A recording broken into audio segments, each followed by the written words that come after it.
Hello दोस्तों, welcome to my channel GK Educard channel में आप सबका एक बार फिर से हार्दिक स्वागत है। दोस्तों, आज के इस वीडियो में हम अग्निपथ स्कीम के बारे में जानेंगे। अग्निपथ स्कीम क्या है, इसकी पूरी डिटेल इस वीडियो में आपको दी जाएगी। इसके अलावा अग्निपथ स्कीम का विरोध किया जा रहा है, उसके पीछे क्या कारण है वो सब हम इस वीडियो में देखेंगे। अग्निपथ स्कीम की फुल डिटेल, फुल इंफॉर्मेशन, योग्यता क्या रहेगी, अग्निपथ स्कीम से युवा भर्ती होते हैं तो उनकी क्या सैलरी पैकेज रहेगा और 4 साल के बाद उनके पास क्या अपॉर्चुनिटी रहेगी, वो सब आपको इस वीडियो में बताया जाएगा। तो चलिए दोस्तों, शुरू करते हैं।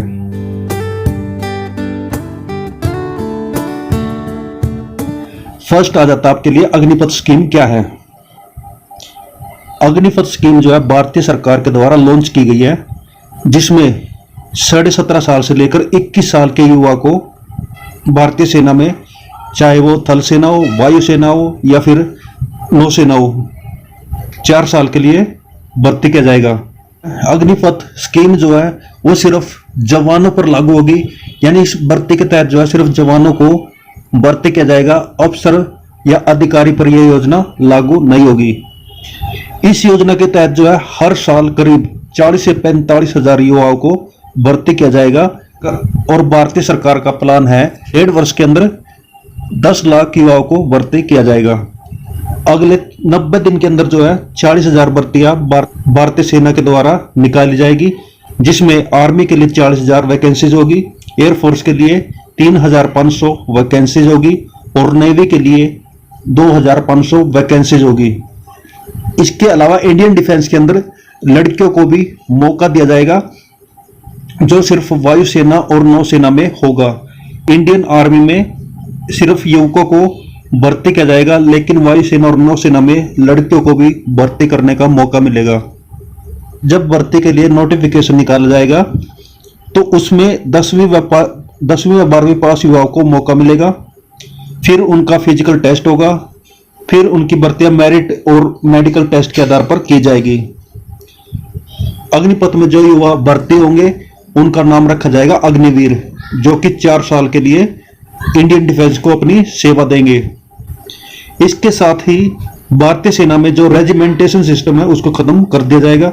रेजिमेंटेशन सिस्टम क्या होता है कि भारतीय सेना में अलग अलग रेजिमेंट है, जैसे कि Jat regiment, Gorkha regiment, Sikh regiment, Bihar regiment, Maratha regiment. इस प्रकार से अलग अलग रेजिमेंट्स है जिनकी भर्तियां अलग अलग की जाती है। लेकिन इस स्कीम में जो है अग्निवीर जो है all India all class base पर भर्ती किए जाएंगे और इन 4 साल के लिए सैनिकों की ट्रेनिंग 6 महीने की रहेगी, जो कि बेसिक मिलिट्री ट्रेनिंग उनको दी जाएगी। सैलरी की अगर बात करते हैं तो अग्निपथ स्कीम के तहत जो है युवाओं को पहले साल 30,000 रुपये, दूसरे साल 33,000 रुपये, तीसरे साल 36,500 रुपये और चौथे साल 40,000 रुपये मासिक वेतन हर मंथ सैलरी दी जाएगी। हालांकि इस सैलरी में से सेवानिधि पैकेज के लिए हर बार 30% हर मंथ काटा जाएगा। जैसे पहले साल में 30,000 रुपये मिलते हैं तो उनमें से सिर्फ 21,000 रुपये ही सैनिक को दिए जाएंगे, बाकी 9,000 रुपये अग्निवीर कोर्प्स फंड में जमा होंगे और इतनी ही राशि भारतीय सरकार के द्वारा इस फंड में डाली जाएगी, जिसका बेनिफिट 4 साल के बाद इन भर्ती युवाओं को मिलेगा। सभी अग्निवीरों का 48 लाख रुपए का नॉन प्रीमियम इंश्योरेंस होगा। अगर ड्यूटी के दौरान किसी सैनिक की मृत्यु हो जाती है तो उसको 44 लाख रुपए की अतिरिक्त राशि मिलेगी।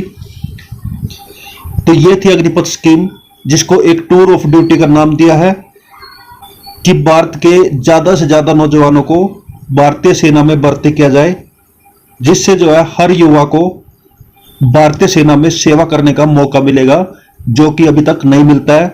क्योंकि अभी जो है कम से कम 20 साल के लिए सेना में नौजवान भर्ती किए जाते हैं, जिसमें क्या है कि हर जवान भर्ती नहीं हो पाता, इसलिए इसमें मैक्सिमम युवा जो है अपने इस सपने से वंचित रह जाते हैं। तो अग्निपथ स्कीम के द्वारा उनको मैक्सिमम मौके मिल सकते हैं और ज्यादा चांस रहेंगे उनके भर्ती होने के। अग्निवीर सैनिकों को कितना वेतन कब मिलेगा उसका एक यहाँ पर टेबल दिया गया है, वो आप देख सकते हैं, जिसमें बताया है पहले साल 30,000 रुपये सैलरी दी जाएगी, जिसमें 21,000 इन हैंड सैनिक को सैलरी दी जाएगी। और अग्निवीर कोप्स फंड होगा जिसका बेनिफिट 4 साल के बाद नौजवान को मिलेगा, जिसमें एडवांस में हर जवान की सैलरी से 30% यानी 9,000 रुपये काटे जाएंगे और इतना ही अंशदान सरकार के द्वारा किया जाएगा। दूसरे साल में आप देख सकते हैं 33,000 सैलरी रहेगी, जिसमें 23,100 रुपये इन हैंड सैलरी सैनिक को मिलेगी, 9,900 रुपये सैनिक के सैलरी से और 9,900 रुपये सरकार के द्वारा इस फंड में अग्निवीर कोप्स फंड में जमा किए जाएंगे। तीसरे साल का आप देख सकते हैं 36,500 रुपये पर मंथ सैलरी रहेगी, जिसमें 25,580 रुपये इन हैंड सैनिक को मिलेगी, 10,950 रुपये अग्निवीर की सैलरी से और सरकार के द्वारा फंड में जमा होंगे। चौथे साल का आप देख सकते हैं 40,000 रुपये पर मंथ सैलरी रहेगी, जिसमें 28,000 रुपये सैनिक को इन हैंड चौथे साल मिलेगी, 12,000 रुपये अग्निवीर की सैलरी से और सरकार के द्वारा कोप्स फंड में जमा किए जाएंगे। तो आप यहां पर देख सकते हैं लगभग 5 लाख से ज्यादा सरकार के द्वारा और अग्निवीर की सैलरी से जमा होंगे, जिसमें 4 साल के रिटायरमेंट के बाद सेवानिधि पैकेज के तहत 11.71 लाख रुपए एक सैनिक को मिलेंगे। लगभग 12.25 लाख रुपए एक सैनिक को रिटायरमेंट के बाद भारतीय सरकार के द्वारा यह फंड दिया जाएगा। तो ये थी अग्निपथ स्कीम, जिसमें युवाओं को 4 साल के लिए भर्ती किया जाएगा और 4 साल के बाद उनको क्या फैसिलिटी मिलेगी वो हम अब देख लेते हैं। 4 साल की सेवा के बाद जो है 25% जवानों को सेना में रखा जाएगा, परमानेंट किया जाएगा, बाकी 75% जवानों को रिटायर कर दिया जाएगा, सेना से बाहर कर दिया जाएगा। अग्निवीरों को सेना के परमानेंट जवानों की तरह रिटायरमेंट के बाद ना तो पेंशन मिलेगी और न ही एक्स सर्विसमैन की दूसरी सुविधाएं मिलेगी जैसे अभी के टाइम पे मिलती है, जिसमें मिलिट्री कैंटीन की फैसिलिटी आ जाती है और मेडिकल सुविधाएं आ जाती है। तो एक प्रकार से इस स्कीम लाने के पीछे फंड है कि भारतीय सेना से पेंशन को खत्म कर दिया जाए। तो पेंशन को डायरेक्ट खत्म ना करके इस तरह की स्कीम भारतीय सरकार लेकर आई है, ताकि वे पेंशन का अतिरिक्त बोझ डिफेंस बजट पे ना पड़े। सेवानिधि पैकेज के बारे में हम बता चुके हैं। सेवानिधि पैकेज 4 साल के बाद मिलेगा, जिसमें लगभग एक जवान को 12 लाख रुपए करीब फंड दिया जाएगा। इसके अलावा उनको कौशल प्रमाण पत्र, एक स्किल सर्टिफिकेट उनको मिलेगा, ताकि रिटायरमेंट के बाद सिविल में जाके वे एक अच्छी नौकरी पा सके या फिर अपना कोई कोर्स पूरा कर सके।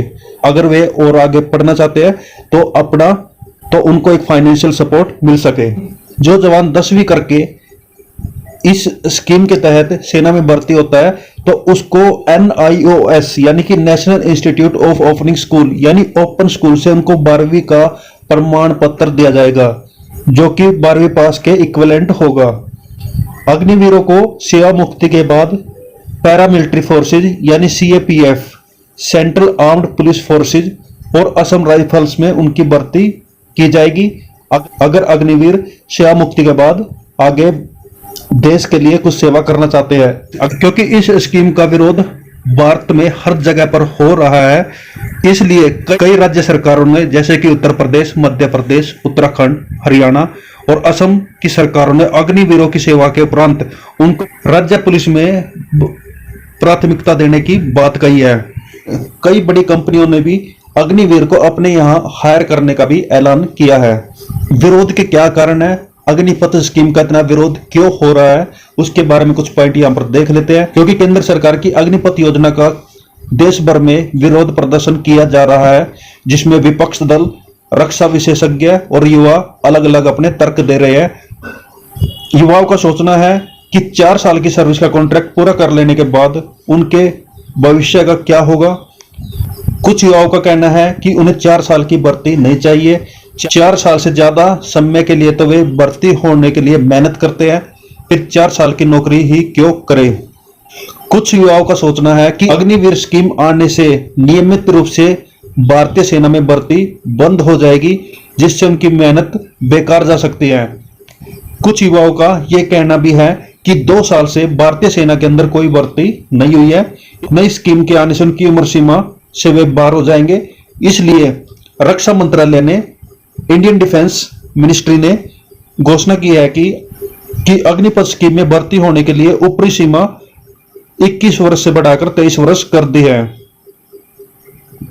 तो ये थी कंप्लीट इंफॉर्मेशन अग्निपथ स्कीम के बारे में। मेरे विचार से जो है इस स्कीम में कुछ बदलाव जरूरी है, कुछ चेंजेस करने जरूरी है, जिसमें टूर ऑफ ड्यूटी का समय 4 साल से ज्यादा बढ़ाया जा सकता है और इसके अलावा सैलरी को भी रिवाइज किया जा सकता है, क्योंकि सैलरी से सिर्फ एक युवा नहीं बल्कि उसका पूरा परिवार डिपेंडेंट है।